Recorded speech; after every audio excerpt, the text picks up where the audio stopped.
Salve plantoides! Dia 19 de agosto, tá super frio, o dia inteiro hoje bateu 9 graus e tá nisso. É o dia mais frio do ano, provavelmente, não a madrugada mais fria, o dia todo mais frio do ano. E tô passando aqui para lembrá-los do aplicativo Troca Planta, app bem bacana, muitos usuários, muitas trocas realizadas já em todo o período da existência dessa marca Troca Planta. Recentemente o Léo realizou alguns upgrades, principalmente na parte do chat, do bate-papo, na questão de compartilhamento de imagens, conteúdos, compartilhamento de trocas realizadas, bem legal. Não deixem de baixar essa referência e é parte integrante aí do nosso rolê das plantas, da Urban Jungle, das plantas de interior, plantas de casa, tá legal? É isso aí, bora agora para os Jardineiros Urbanos por Fly. Recebendo visitas hoje na florestinha.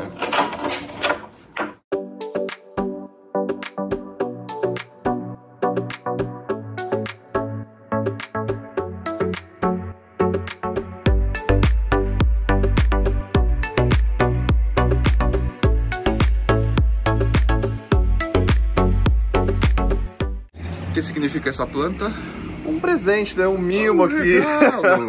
Um Anthurium unense. Unense, eu não tenho na coleção também. Primeira vez em São Paulo eu tinha que trazer um paulista aqui pra agregar na coleção, sem dúvida, né? Anthurium unense. Legal, da hora. Também é do complexo Anthurium Maximiliani ele. O Ale vai entrar e a gente vai testar a reação dele, hein? Vamos ver essa selva aqui, famosa. Direto do Espírito Santo. Flávio, você divide a casa com as plantas, cara. A impressão pelo vídeo é outra impressão. Caramba. Dá outra sensação, né? É uma sensação de imersão mesmo, total assim, na selva urbana. Porque é a sensação de que é mais fresco, é frio o ambiente. Eu imagino que pelas plantas elas tamparem uma grande parte também da onde a luz solar entraria e daria essa esquentada na casa, a casa fica mais fresca por causa, acho que, da quantidade de plantas, né? O ambiente interno, agora a gente está na fase de inverno, né? E a gente teve dias bem frios. Agora deu uma esquentada hoje, só que no verão a gente sente mais frescor, sim. A sala se tornou mais fresca depois desse volume de plantas. Até porque você tem que manter uma umidade constante por causa delas também, né? Então acaba que essa umidade vem pro ambiente todo, no geral. Exatamente, ajuda também. Eu acabei de borrifar. Fiz a lição de casa que você vinha. Você me recomendou julgar, né? Eu vou julgar as plantas do Fly lá. Tá tudo certo. Vai regar essas plantas, hein, Fly? Não, mas tá tudo muito bem cuidado. Tá tudo muito bem cuidado. Dá pra ver. Olha só. Tudo molhadinho. Nessa amplitude térmica que rolou em São Paulo, diferente lá do Espírito Santo, muitas folhas queimaram, ficaram mais feias, assim. E não tem jeito, só que eu não costumo tirar, né? Eu costumo deixar grande parte, assim. Porque a parte que tiver verde, não seca, tá lá cumprindo a função. Exatamente. Né? Eu não sou muito do... É porque tem gente que a folha começa a queimar ou a folha está amarelando, a pessoa se antecede, já vou cortar, porque eu sou do time que eu não faço isso. Eu deixo a folha cumprindo o papel dela ali até o último estágio, e ela amarela sozinha. Depois que ela amarelou, aí sim. Até porque eu acho desnecessário, às vezes, a gente abrir uma ferida na planta, porque a gente vai cortar, né? Vai deixar aquela parte exposta, se você não sela. A gente tem ali uma porta de entrada, às vezes, para um fungo, uma bactéria. Então, eu prefiro que ela seque e caia por ela própria, né? Então, plantoides, a veio aqui lá do Espírito Santo, o ePlants está aqui. Ele é lojista, mas ele também é colecionador. Então ele vai passar hoje por todos os setores. Eu setorizei mais ou menos aqui a minha casa, né? Sala, cozinha, semi-estufa, painel paredão, tem as caixas de umidade, tem os terrários aquários. E aí ele vai então dar uma olhada geral em todas essas partes, setores. E a gente vai batendo um papo mais como colecionador mesmo hoje no caso, tá legal? Já tô eu aqui na sala do Fly, com meu vídeo ocupado pela jiboia, pra vocês verem. Olha só o tamanho disso daqui, gente.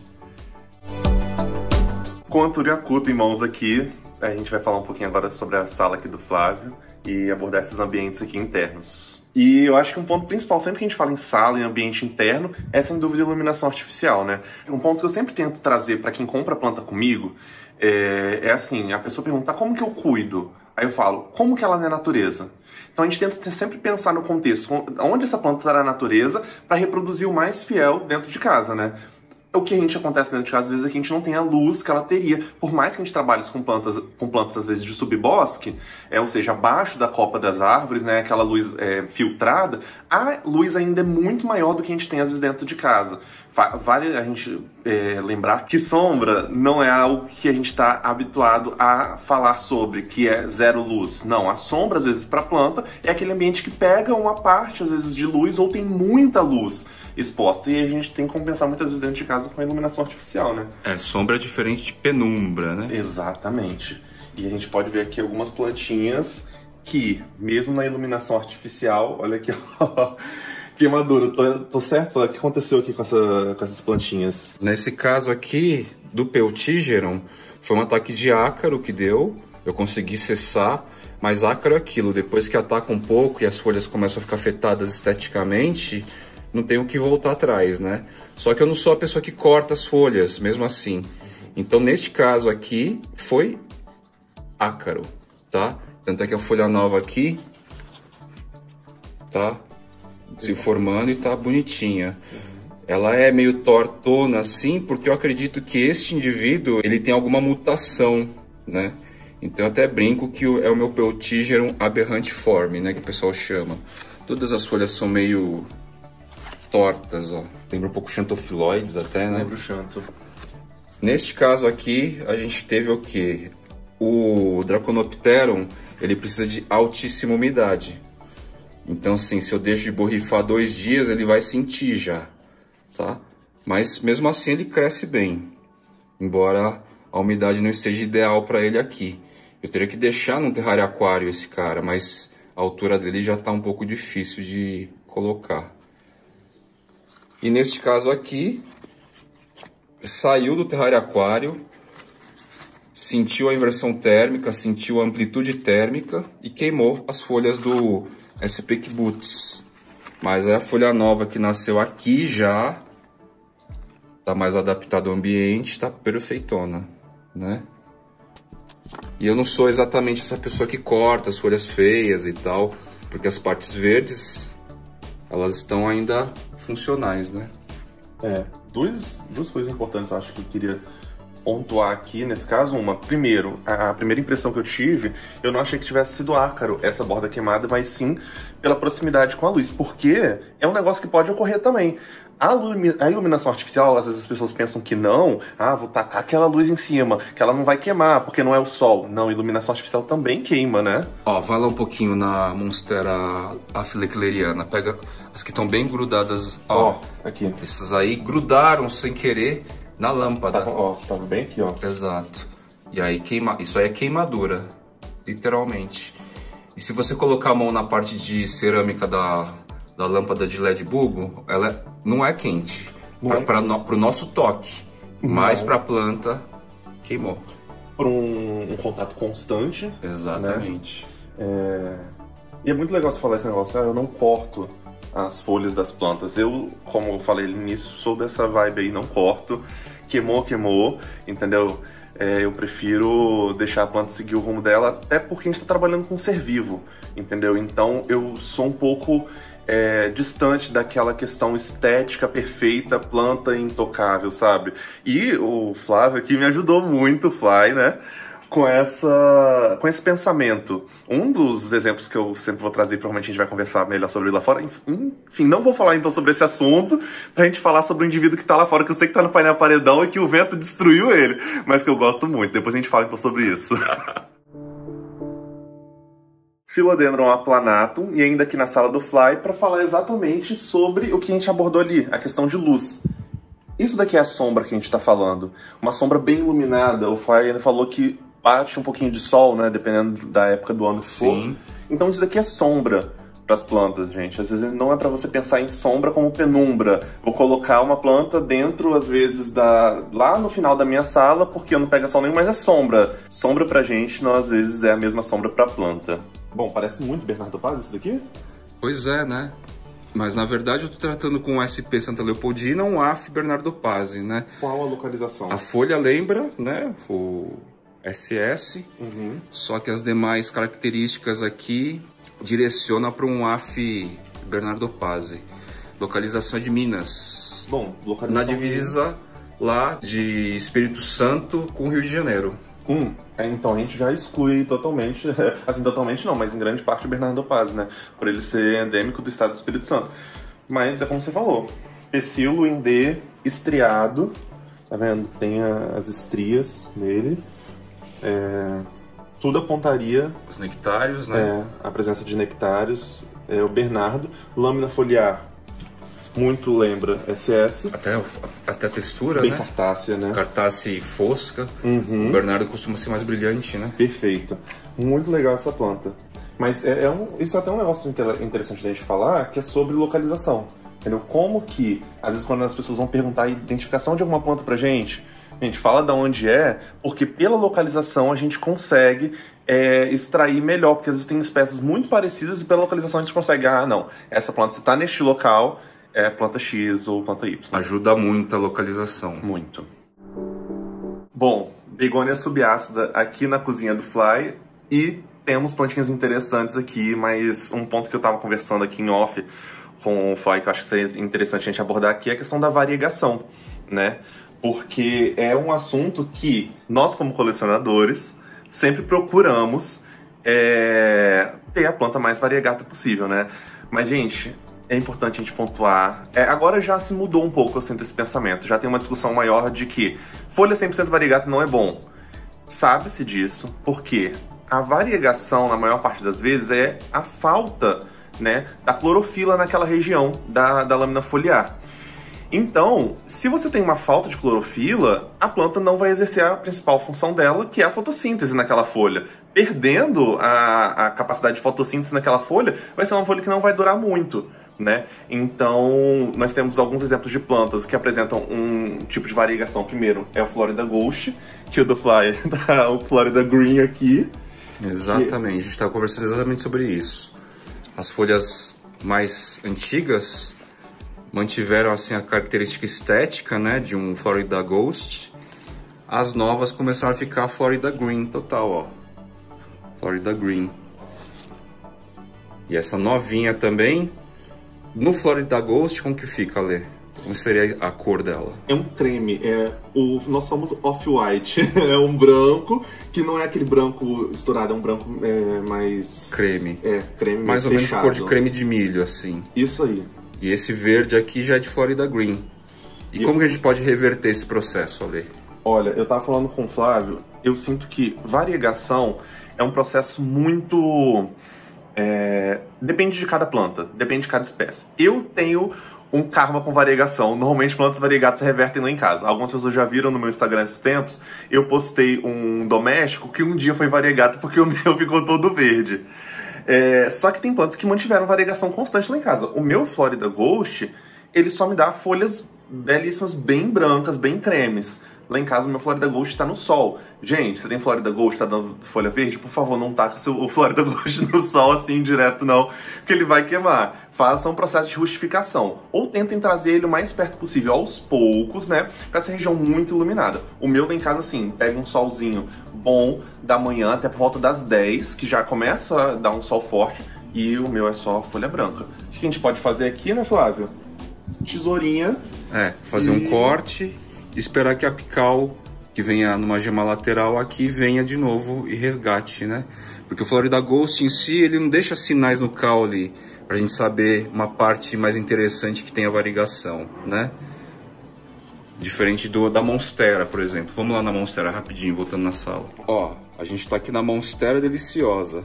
O caule aqui está super variegato inteiro, então denuncia em qualquer lugar que eu fizer o corte, neste caso aqui, neste caule, a chance de nascer uma gema com variegação é muito alta. Não é o caso dessa planta aqui, que ela tá vindo bem variegata sempre, diretão. tá? Então algumas plantas denunciam no caule um lugar legal para a gente fazer o corte, para que venha uma gema com essa variegação, e da gema vem uma lâmina foliar com a variegação. Ainda sobre a monstera, percebe-se ali um fator também de variegação genético.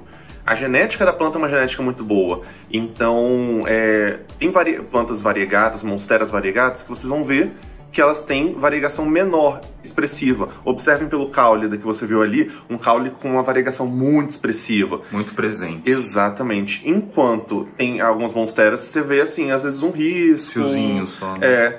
Que vão trazer folhas variegadas, mas talvez nem tanto, entendeu? Mas, gente, lembra, folha 100% variegata é problema, tá bom?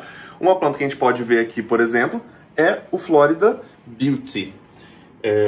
Florida Beauty é uma planta muito bonita, que muitos desejam, né? Mas que veio com essa última folhinha dele, olha. Totalmente Florida Green. Exatamente. Mas eu não diria que é uma preocupação muito grande, porque a gente tem uma sequência de folhas variegatas muito grande aqui também, né? Então, talvez uma próxima folha ela já volte a variegação. Às vezes acontece, né? Perde uma folhinha, outra. Exato. Eu vou aguardar essa gema aqui se desenvolver, lançar folha e ver se ela retoma. Se não retomar, talvez eu faça um corte também, como a gente sugeriu no Florida Ghost, tá, gente? Como eu falei, eu tenho um karma com variegação. Lá em casa, uma das poucas plantas que mantiveram a variegação foi o Pedatum variegata, que parece muito em lâmina foliar com Florida. O Florida Beauty, ele manteve a variegação lá em casa, assim, tranquilamente. Quando eu digo manter a variegação aqui, é uma planta que eu deixei lá e ela cresceu, ela seguiu a vida dela bem variegata. E eu tava assistindo esses dias um vídeo da Kaylee Ellen que ela falava sobre plantas variegatas. E ela tava conversando sobre plantas que perdem a variegação muito rápido. E eu desencantei de uma das plantas que era o topo da minha lista de desejo por causa disso.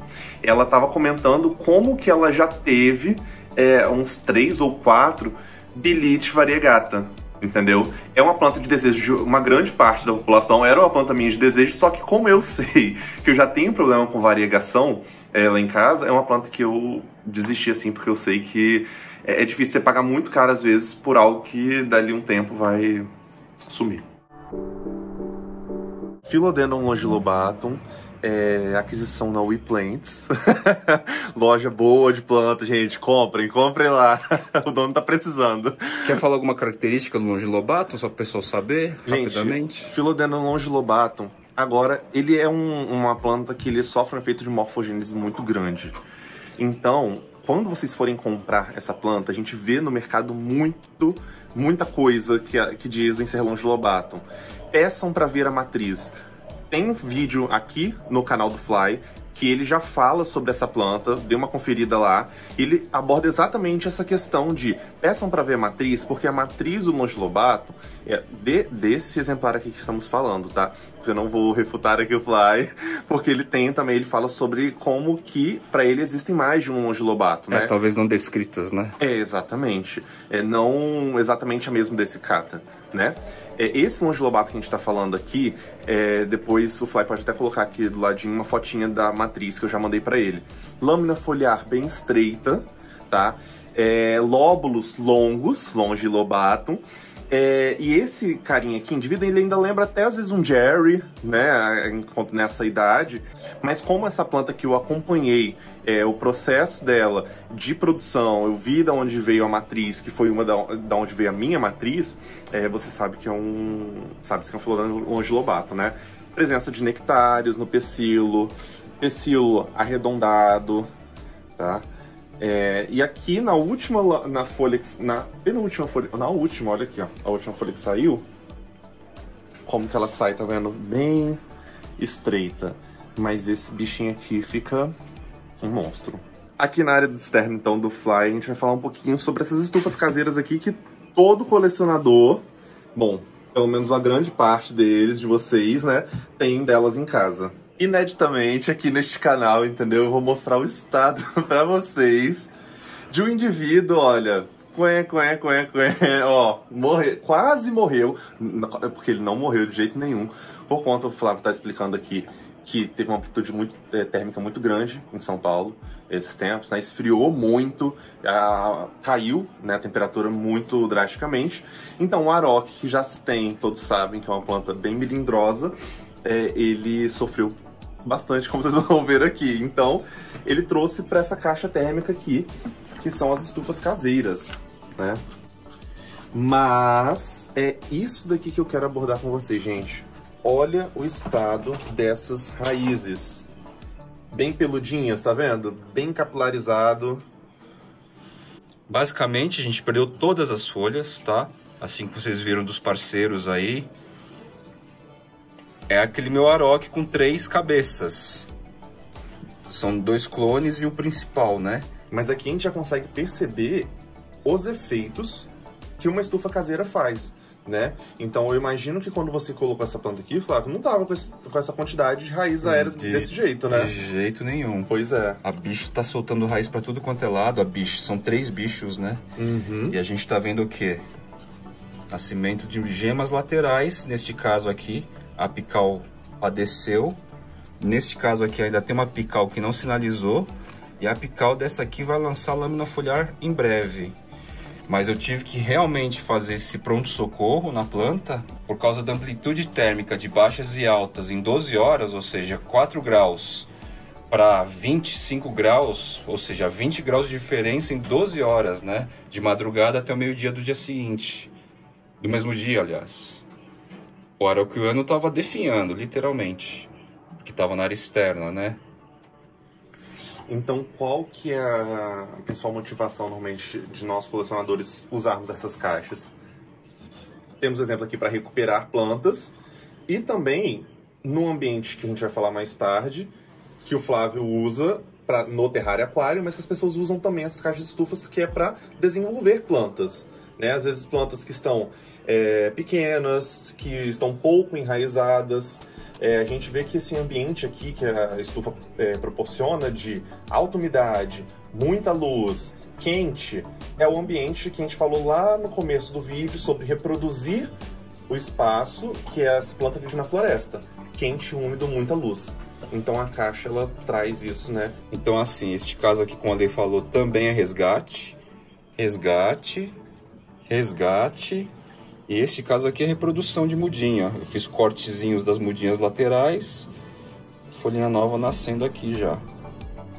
Esse aqui também, de certa forma, é um tipo de resgate. Não que ela estava abalada, mas estava meio lenta demais. Aí coloquei aqui. E o Golden Ring of Fire, né, que o pessoal chama, também é meio que resgate.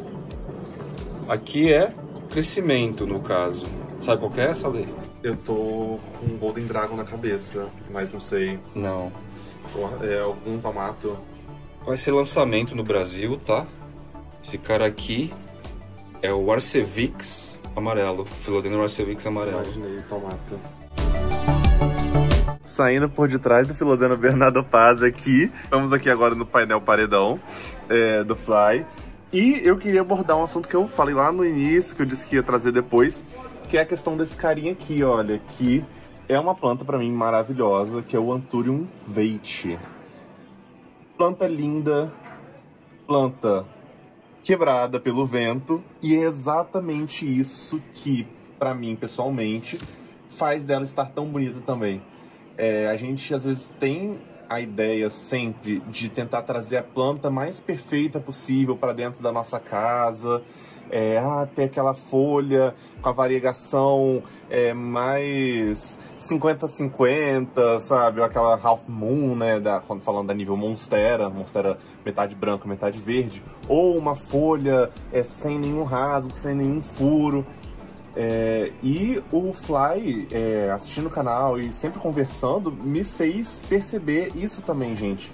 Planta, agora a minha coleção gente, eu largo a planta lá. Ela vai seguir o ritmo dela, vai passar um vento que vai rasgar uma folha e acontece.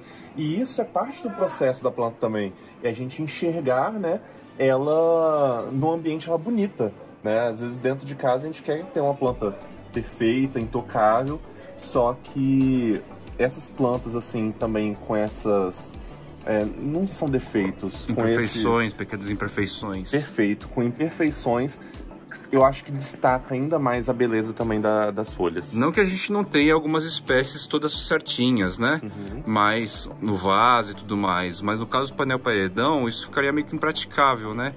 Porque é o clima natural aqui da área, com vento, com chuva, com calor, com frio, que vai imperando, né? Porque é uma área realmente aberta, não tem como eu ter muito controle. A gente só tem basicamente o quê? O sombrite lá em cima, certo? Que filtra um pouco da luz. Mas veja só, pergunta se a planta tá feliz. A gente tem uma inflorescência lá que eu vou tentar focar agora, vamos ver.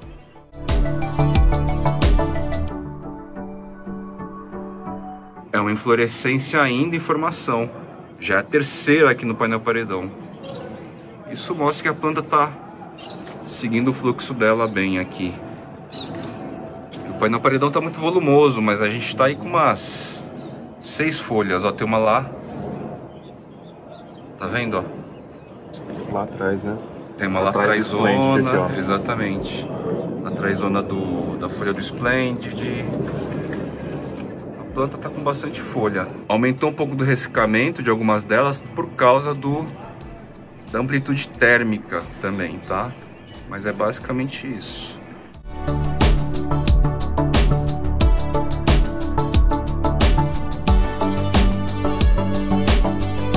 Anthurium reflexnervium aqui na semi-estufa do Fly. E eu acho que um ponto muito interessante que eu estava discutindo agora por fora do vídeo é como que aqui a gente tem estruturas diferentes para fazer essas camadas de filtragem da luz, sabe? Porque a priori a gente tem num primeiro momento o sombrite junto ao vidro, né?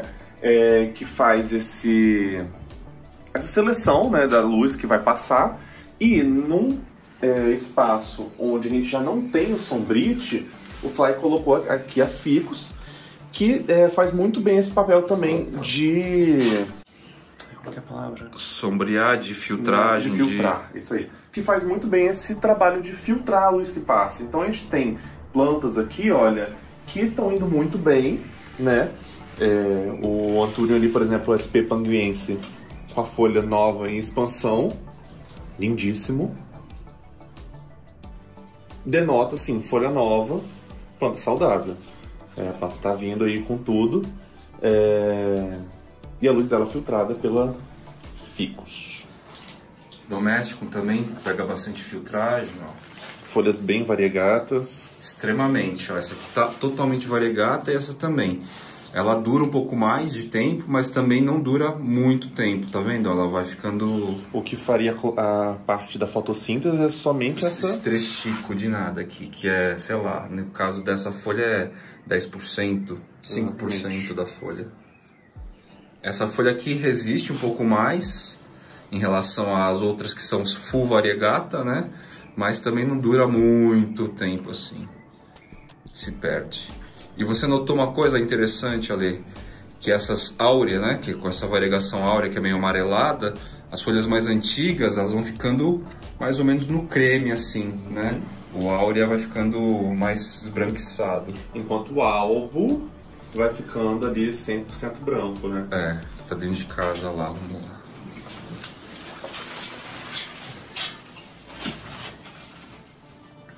É um branco mesmo. Ainda aqui na semi-estufa do Fly, Philodendron lupinum, extremamente adulto, folha na forma mais adulta mesmo, né? Que ele pode chegar. Às vezes a gente tem que fazer um processinho assim que eu gosto de fazer, que é o parto, né? Às vezes a gente faz de folha nova, mas nesse caso aqui é da gema apical, que a gente tá tirando ela da capinha que encobre o catafilo, né? Pra não correr o risco de quebrar. Exatamente, porque pode acontecer. Então, às vezes a gente dá uma ajudinha ali na planta pra, pra sair o brincão parto que a gente faz também. Tá um caos, né, já? Não é mais estético em si, mas é funcional, né? Perfeito, é isso aí. É uma forma gourmet da nossa famosa estufa caseira, né? Exatamente. É a nossa estufa caseira gourmetizada aqui. Muito reproduzida nas urban jungles estrangeiras, né? A gente tem essa ideia, sempre aqueles armários da IKEA que a gente fala, né? Que o pessoal faz de estufa, mas também os terrários aquários. É uma adaptação, né? Tudo à luz, inclusive, é de low-tech.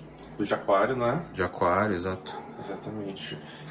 Então, é basicamente aquilo que a gente já abordou lá embaixo, já falou. Reproduzir o mais fielmente o que Arace, num geral, não vamos generalizar, mas no geral gosta. Plantas de subbosque, abaixo das árvores, lugar quente. Samambaia azul, selaginela, a begônia também curte. A samambaia é um ótimo exemplo disso, porque muita gente às vezes tem samambaia em casa. Então eu às vezes dou muita dica para avós, para senhoras que entram lá no Instagram e falam: Alexandre, minha samambaia tá descabelada aqui. Eu falo: onde essa samambaia tá? Às vezes coloca num lugar que pega muito vento. Gente, na natureza, onde que a samambaia cresce? Olha ali perto de uma cachoeira. Quando você for numa cachoeira visitar, vê, sempre tem samambaia perto, porque é uma região bem úmida, não fica aquele vento constante, né? E pega a luz indireta. Então é isso que você tem que fazer na sua casa se você quiser ter uma samambaia bonita. Por exemplo, adubação, sempre é essencial, mas principalmente você deu um ambiente, né, com pouca luz, deu um ambiente muito úmido e que não pegue muito vento. Terminamos então o vídeo aqui na sala novamente, com canes familiares, tango aqui, né? Canes familiares var tango. Não é isso, tango? Muito obrigado, Flávio. Eu que agradeço. Convite, tá? Fiquei muito feliz. Adorei a visita. A selva. Vai ter mais visitas, com toda certeza, agora, daqui pra frente. Primeira vez que ele veio pra São Paulo, é isso? Primeira vez em São Paulo, já conhecendo todo mundo, já indo lá no Mundo das Folhas. Gente, não percam, se você tiver a oportunidade de ser vindo a São Paulo, vá visitar o Mundo das Folhas, porque a loja tá linda. E no mais é isso, galera.